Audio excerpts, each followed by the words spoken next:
Welcome to another episode of Data Gurus. I'm Sima Vasa, your host. I'm excited to welcome James Turner, who's better known as JT in our industry, and he is also the founder and CEO of Delineate. Welcome, JT. Thanks very much, Seema. Great to be here. Thank you for being here. I love to talk to other podcasters. They know what it feels like to be on this end of the microphone. So thank you for joining me and have some grace because you're an expert as well on on podcasting. It's great to be this side for a I change. know it's relaxing actually. um, JT, you've had such an incredible background and journey. Prior to you even founding your company, just for listeners, I would love for you to provide a little bit of background about your journey and how you got to the place you are today. Well, I'm an engineer by training, and it becomes a little bit of a joke, but I was actually a mining engineer originally. So I'm a Wow. qualified mining engineer. So they say gold mining to data mining, so my 27 years. But I'm grounding in engineering, and it was as many market researchers end up in research via something tangential. So it was a sister of someone at university that suggested being good at Excel back in the 90s might have been fortuitous. So I ended up working for IRI, now Sakana, I believe. Yes. So EPOS data back in the late 90s. So um, I thought it was pretty normal for market researchers to deal with gigabytes of data and Hmm. daily and weekly store level information. And didn't know for a few years after starting that actually that was pretty unique back at the time. The first big data, if you like. And I was just, so intrigued to work at IRI, the thousands of categories we covered. And that's where I really started using technology to solve pretty traditional random marketing and sales challenges. So after 5 or 6 years, because back then we stayed in jobs 5 or 6 years, back in the late That's 90s, amazing. Yeah. we we were doing some really cool things to do with data fusion, panel data with what is now World Panel, Yep. and scanning data, creating really cool analytics. So I remember being a part of in the UK. We have in the holidays we have gift packs sold in Booster Chemist, a little bit Yes. like things for you guys in the US, and doing some really interesting analysis on that for the first time, blending panel and scanning data, and it gave me a real interest in mix of uh, pretty heavy analytics, not always Right. on, but with being with clients. So being in the room with the insight, the market research team as they were, the insight team as they're known now, and that was really a trend that has followed me through my career. I left IRI and went to work at BT, British Telecom, so a bit like Okay. AT&T back then, a fixed line provider, and was with Got the them for a client few side experience. indeed. And wow, I got to work with them during the launch of broadband. So Wow. the solution. So first internet service provider means the first brand complained about online. Yes. So to listen to first social listening tools, and also the launch of multi-channel TV. So you guys had cable in the US for a long Right. time. We had Sky satellite TV, but BT, which is a mass telecoms company, was really dodging something different, and that was just fascinating to be there. And I was just so lucky to have been working with many of the world's largest research uh, agencies whilst at BT.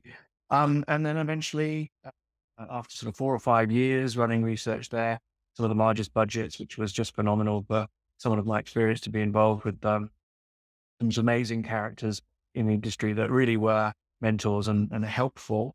I sort of went back agency side again, just as we were starting to see self-serve survey platforms and sample marketplaces and Yep. just with data and tools coming about. So I was lucky enough to have a few stints in cool agencies like Fresh Minds uh, Nice. and Black Swan Data are two that I was able to be Mhm. part Um, yeah, I just then really started to digitize and transform some teams I was working with using technology. The latter part of my career before Delineate was Edelman. So the world's largest PR agency. Uh, Fantastic. yeah, really a phenomenal experience working for everything from um, sort of fast turnaround research applications like crisis testing tools and thought leadership research and the fairly famous transporometer was which is something so amazing to be involved with. So with those amazing experiences under my belt, I kind of figured it was time to see if I could do it myself. And Yeah, I was lucky enough to get the support of some side hustles, I think we call them now, some gigs sure. on the side to keep the pennies rolling in whilst starting Delineate.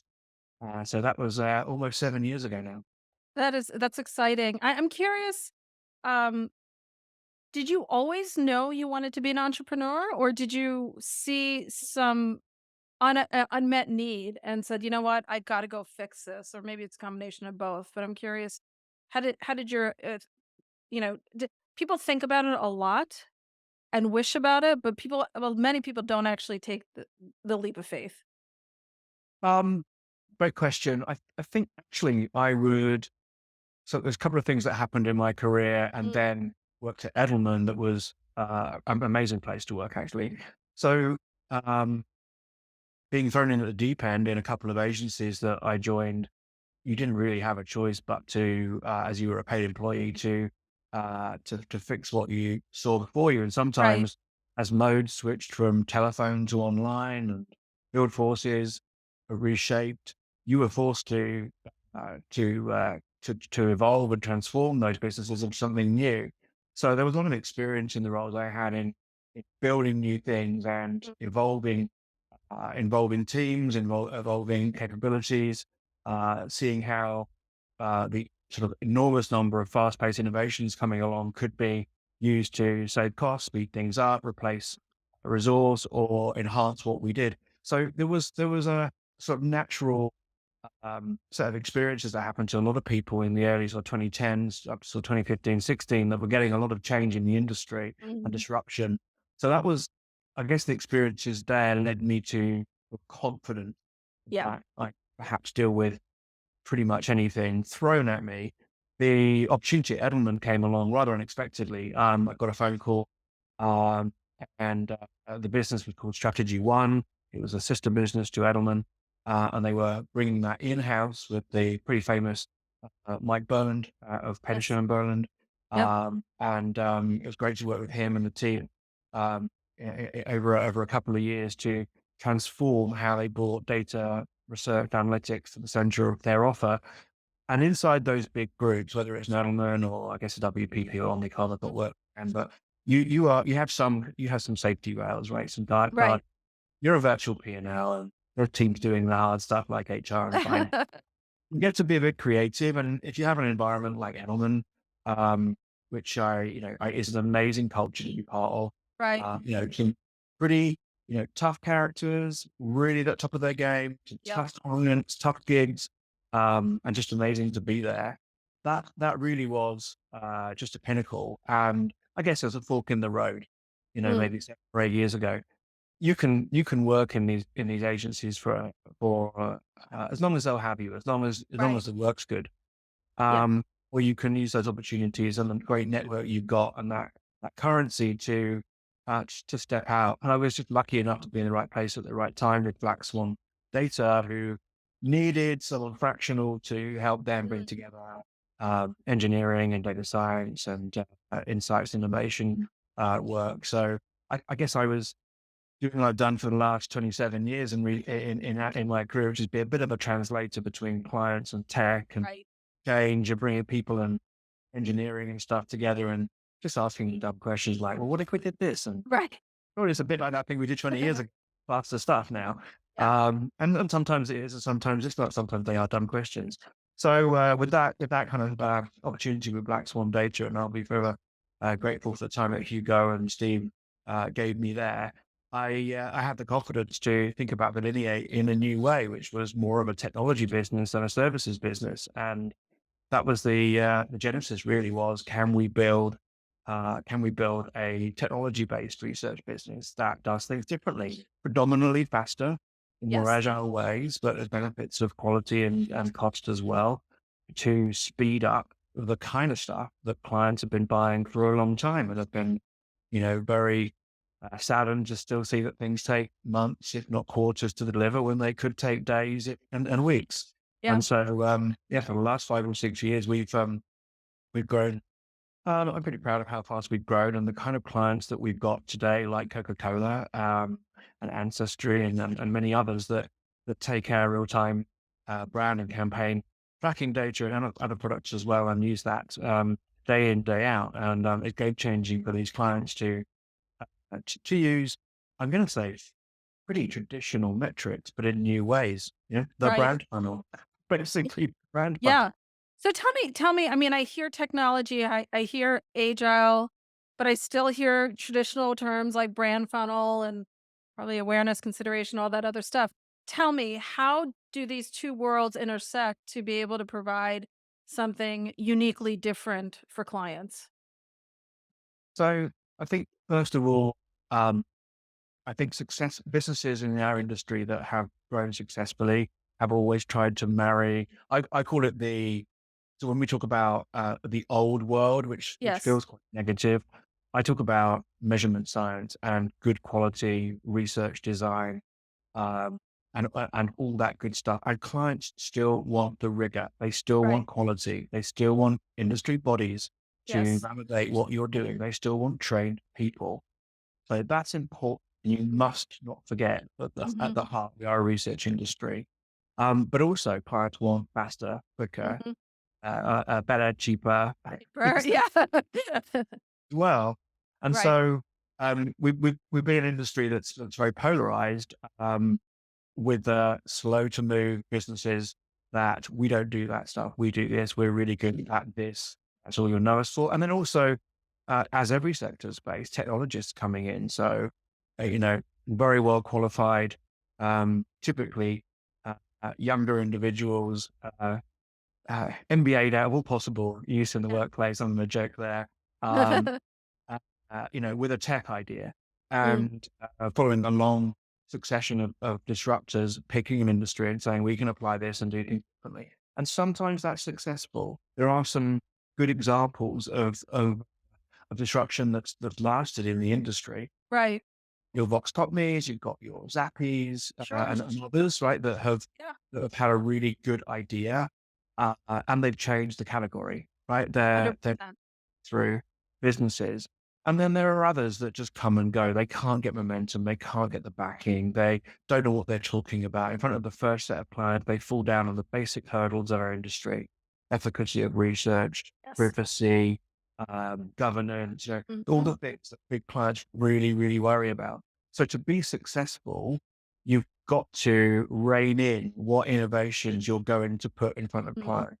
And I think the dreaded AI, I really am having a love-hate relationship with that website extension on our brand and Yes. strategy, because with me, Seema, and I'm going to use a word. I'm not going to use the word because you might get exclusive on your podcast. No, But it's okay. um, there's a lot of trash out there Yes. and people talking absolute rubbish, Yep. frankly. Yep. Um, and so to be successful, I think to answer your question, you've got to be to a degree, expert in both worlds. Right. And I think the the single most important thing for me as a leader has been able to translate research speak to data Mm. science, Yep. engineering speak to product to marketing. And it's a very simple, short vocabulary, but you need to know it. It's like the Yes. holiday phrase book. You need to know it. Yeah. It's so It's true, also and it's mental like what por you favor. said in the beginning of your career, like, you asked questions, you were curious, and you were able to bridge technology and data and ultimately findings for clients, right? To Right. bring those things together. Absolutely. Yeah.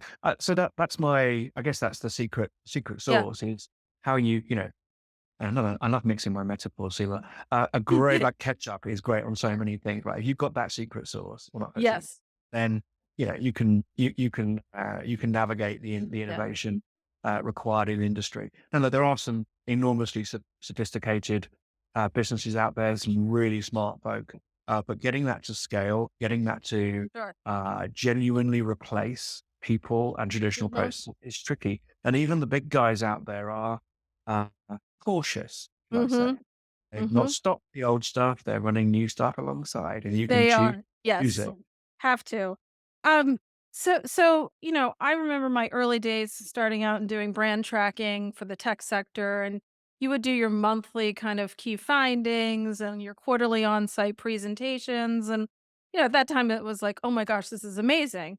But obviously the speed of business has changed so much. Those metrics are still important. I'm just curious, how often are you providing these KPIs to clients as they are trying to understand, how to navigate and be competitive in their business? So I'll answer that question in two parts. So Sure. firstly, there's a difference between how often you collect data Okay. and how often you report data. Fair. Often they're joined. So we collect data throughout the day, uh, Okay. balance samples, morning, noon, and night, every day of the week. We believe in asking consumers their opinions in the moment or near to the moments that matter to them. Mhm. That creates a great efficacy of recall, Yep. research challenges, who, what's, why, when, what Yep. doings in the moment, what have you seen, read or heard or done or consumed, etc. Are So you using location there for in the moment, or it play varies? or Okay. we could play. So typically for our use cases around brand and campaign tracking, Mm. we're looking usually at audience definition. So it would be a Okay. broadcast region or something similar like that. Sure. Um, but there are things that you can do there for sure. Um, so we're collecting survey responses.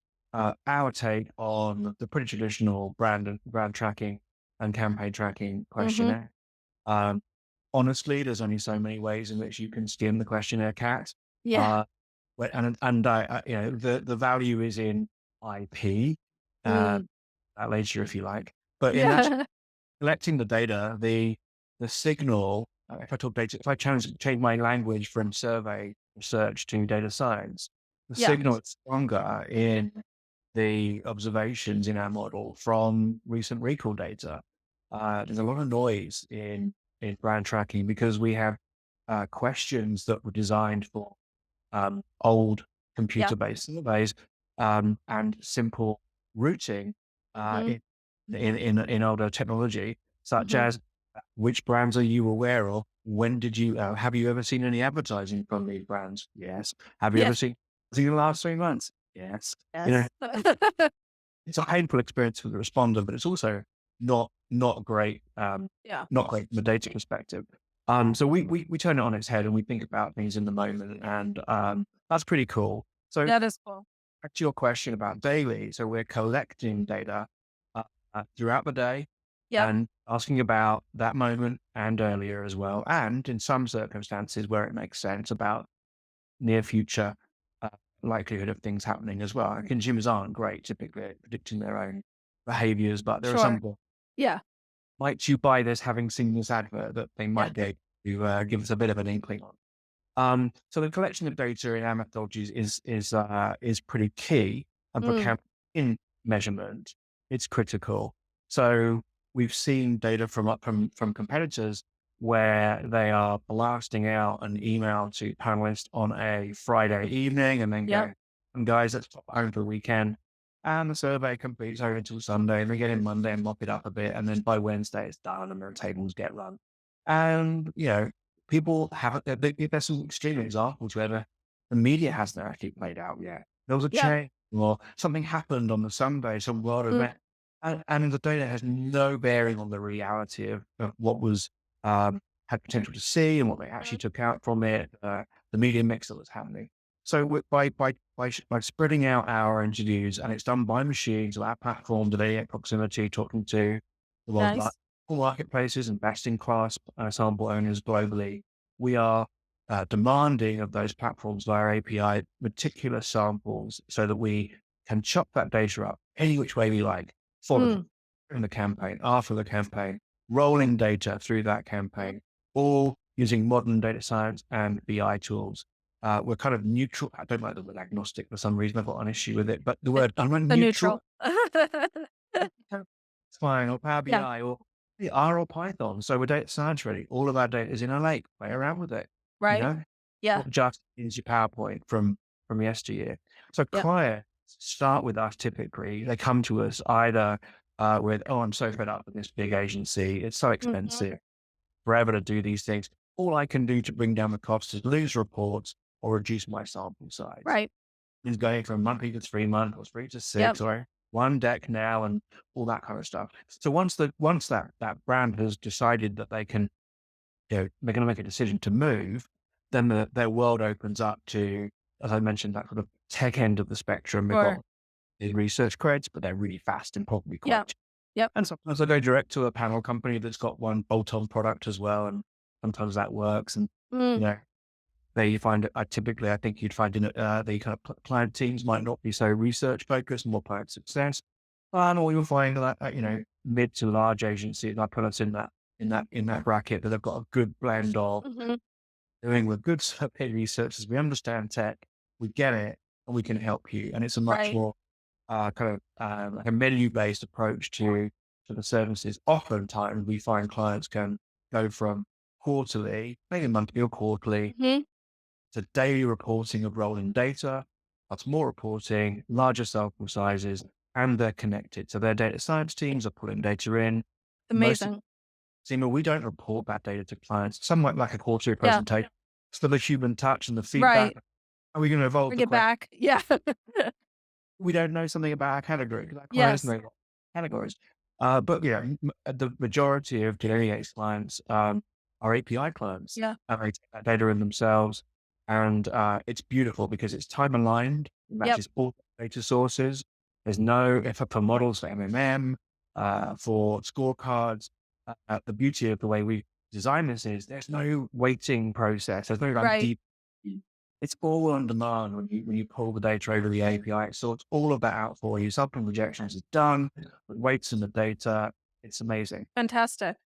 It's just really game changing. We can serve those clients at a higher quality with less people. It's a really good Mm, use of, I'm not going to call it AI, but there's some machine learning in there and sure, optimization that happens, yeah, which is what we've been doing for the last 5 or 6 years. So dramatically lower cost to serve clients, far more automation, complete rebuild end to end.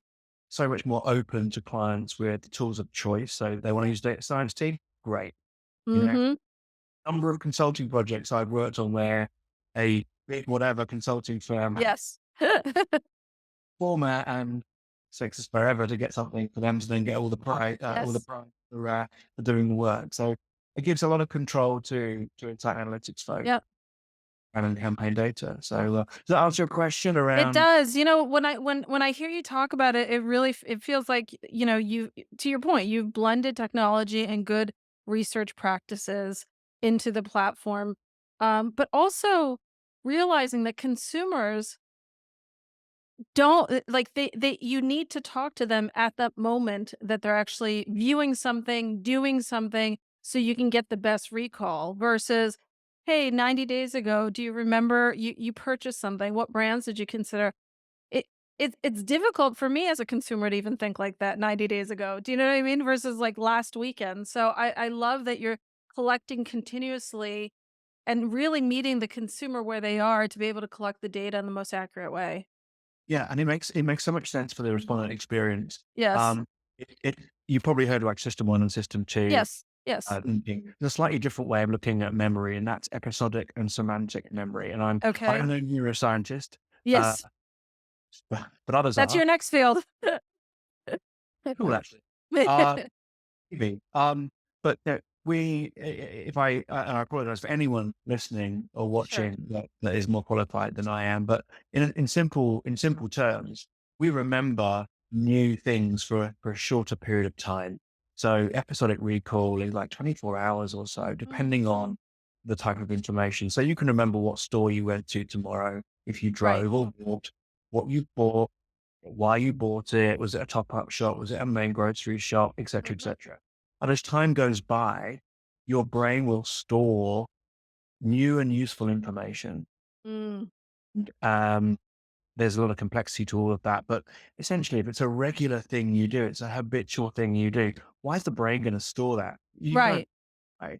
Now, that's so it seems kind of for situational research, for kind of like demand space kind of work or product innovation or diary work of some kind and UNAs, AAUs, Mhm. that's what these benefits. But for things like comms recall, so Mm. unprompted actions recall, you overstate high equity brands. The whole Yes. job of advertising is to be in the head when you think of tasty, fast takeaway meal, whatever it is, it's going to be Right. McDonald's or whatever the brand of Yeah, choice. yeah, yeah. So you have overclaim and underclaim based on large and small brands. So it's really really an issue. So Yeah. our work has validated that um, this approach creates a truer, more consistent result. Mm. Um, when you add all that up, you get a more accurate picture overall. Of course, it's self completion survey data. It has its Sure. issues. Any data source does. Yeah. But yeah, we're really pleased with this approach, and our clients love the responsiveness of the data. Something goes wrong in the world, they can see it in the They can data. see it in the data. Exactly. Yeah. Competitors spending, they've all gone for the same weekend to launch their campaigns. That's why no one can recall it. They can, you You know, should see what people are doing on November 5th in the US. There's so much anticipation of, like, where are you gonna right. be? What's gonna happen? So Um it's a field I'm avoiding for now, but yeah, Yeah. I'll stick with EG for the moment. Yeah, yeah, fair enough, fair enough. So what do you think the future holds for the industry? I mean, obviously technology is sweeping across the space. I do believe it's allowing us to open up other parts of the ecosystem to a certain degree.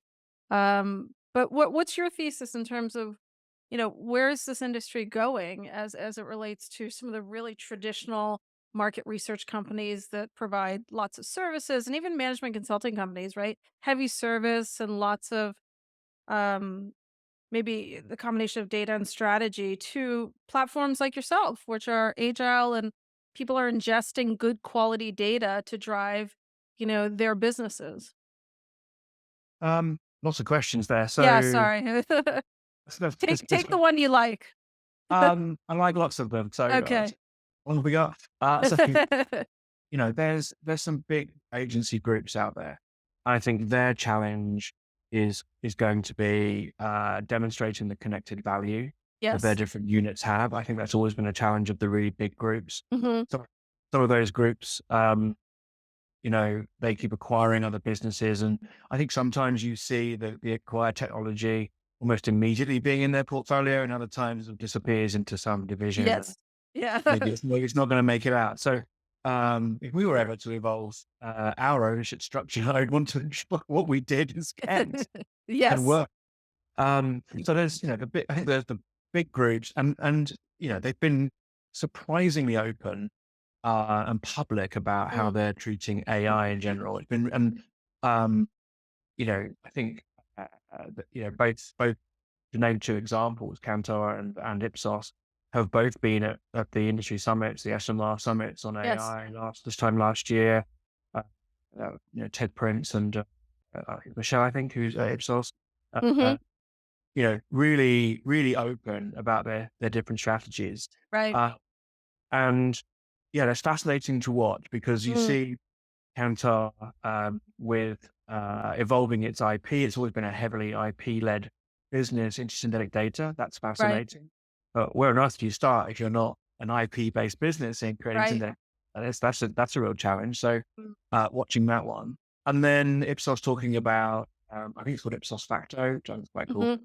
Their AI copilot, and I think Yes. copilots are really, really interesting. Me I too. what we're up to here at Yeah. Delineate, really interesting tailwinds in the industry from Copilot. So I think that the industry is in danger of the BI tools and other enterprise application, your HubSpots and your Mm. Salesforces, others that have invested orders of magnitude more money than the average research company has Sure. in your tools handling more complicated open text, Yes. structured data, and really big analytical issues. So I the reason I'm backing connected data and fire hose of our data into platforms is because we can't compete with a Those large. Salesforce Yeah. or, we're going to be part of, and I hope, Mhm.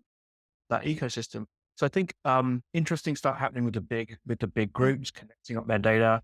Um, if you've been going 15, 20 years, you probably have tech debt. You're probably not Yes. super internally. You probably bought something hoping that would work, and that's just the perennial issue for larger companies. The small guys out there really struggling to break through. Mhm. And yeah, I think there's a lot of consolidation coming. Mhm. And let's watch out for the ginormous businesses out there, including Microsoft. Uh, Yeah. the stuff that can happen if you look at Microsoft Fabric, so the underlying changes which support Power BI, there's some enormous capabilities that are out of the box on every enterprise PC that are going to just kill Yeah. apps built a couple of years ago in insights. Yeah. Well governed, good privacy, great efficacy, translations, Mhm. summarize, all that stuff. It's just there. And so Yeah. that it's a massive opportunity because research folk, insights people, and analytics folk have the skills to use that really well. And I think it was Steve at Zappi Mm. who said that researchers have been prompt engineers for a really long time. Yeah. Yeah. I agree with that. Whether Yeah. you're a That's interesting. qualitative researcher or a quantitative survey designer, we've been writing stuff to Mhm. ingest their response from an interaction for really.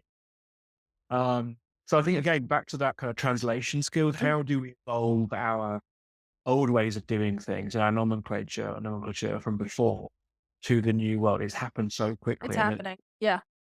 now that, you know, we're hiring them now at Delineate, they come from college or university, as we Right. call it, and people have a co-pilot existence. It's Yes. been out on on our handset. So how do we adopt that in the right way? That's for me is really, really interesting.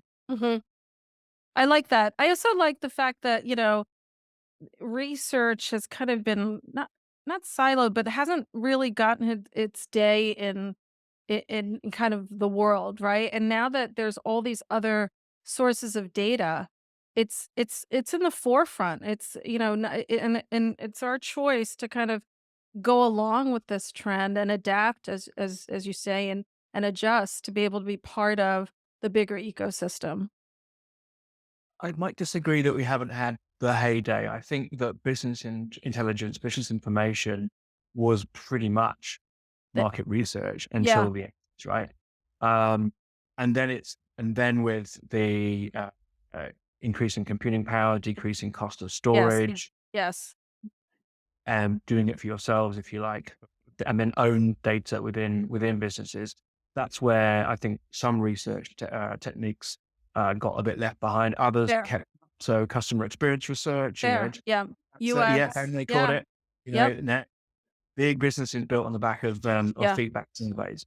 yeah, And so so I think when you go back to a little bit before I started in the industry, there was a heyday, and I think probably, yeah, yeah, no, but there's some really interesting lessons from that. I would listeners who are interested in the history of this might want to go and look at the AMSR, uh-huh, Ireland Life Society's archives, and fascinating contributions from government and brands all around the world okay, in that archive. So I would recommend going and looking at that because yeah, I want to be learned um, from the past. In fact, there from is what a they went through, yeah, there's yeah, actually from Ray Pointer at one of the associations for survey computing okay, that's really good. Looks at the lessons from big pricing stuff ups, mess ups from yeah, yesteryear and pieces and when researchers get it wrong. I think then there's some really interesting lessons to be remembered from mm, where unguided, automations and tools right, just get it so wrong, and we trust them so so heavly. much, yeah, So so true. I'm pleased to be in both generations. I'm VHS and CD as well as Spotify. So As well as streaming, yeah, yeah. very cool. JT, thank you so much for joining me today. I thoroughly enjoyed our conversation. I feel like we could talk for hours, but really enjoyed you being on my podcast today. Thank you. Thanks so much for the invite. It's been an absolute pleasure. Maybe I'll Thank have you you. online in I would the love to. Yes, I would love to. Thank you.